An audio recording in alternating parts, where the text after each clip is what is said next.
வணக்கங்க. இது என்னுடைய மாடி தோட்டத்தில இருக்கிற அடேனியம் சொல்லக்கூடிய டெசர்ட் ரோஸ்ங்க இது. இது பார்த்தீங்கன்னாக்கா, எந்த பராமரிப்பும் இல்லாம பூக்கக்கூடியதுங்க.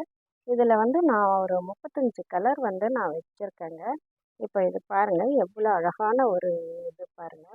இதெல்லாம் வந்து நான் அதுலேருந்து விதைகள் பார்த்தீங்கன்னா, ரொம்ப நீட்டமா வருங்க.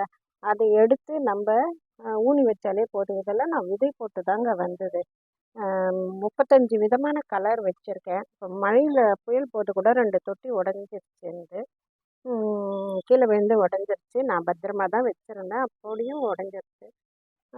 இப்போ மறுபடியும் எடுத்து அத நான் ஊனி வச்சிருக்கேங்க. இது வந்து கட் பண்ணிட்டு கிளைகள் மூலியம் வரும். எந்த பராமரிப்பும் இதுக்கு வந்து நம்மளுக்கு தேவையே இல்லங்க. இதுக்கு பார்த்தீங்கன்னாக்கா, அடிநீத்துக்கு எந்த பராமரிப்பும் நம்ம பண்ண வேண்டாங்க. தண்ணி கூட வந்து வாரத்துக்கு ஒரு முறை வந்து விட்டாலே போதுமானது. ஆ நீங்க வந்து நிறைய தண்ணி ஊத்துனாலோ, இல்ல மழை சமயத்துலயோ இந்த ரூட் வந்து அழுகறதுக்கு வாய்ப்பு இருக்கு. அதனால அத வந்து கொஞ்சம் அந்த ரொம்ப ஹெவி ரெயின் இருக்கும்போது அத தூக்கி நீங்க வேற இடத்துல வைக்கிறது ரொம்ப நல்லதுங்க.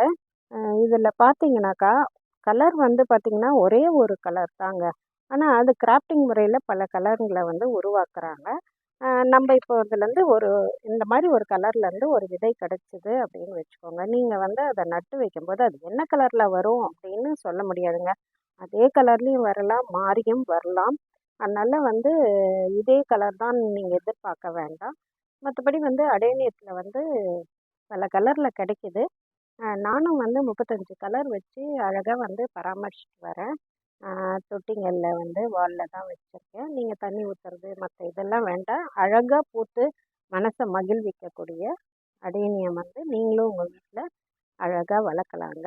ஆ மிக்க நன்றிங்க. இத பத்தி வேற ஏதாவது உங்களுக்கு சந்தேகம் இருந்ததுனாக்கா, என்னிடம் வந்து நீங்க YouTubeல கமெண்ட்ஸ்ல கேட்கலாங்க. நன்றிங்க.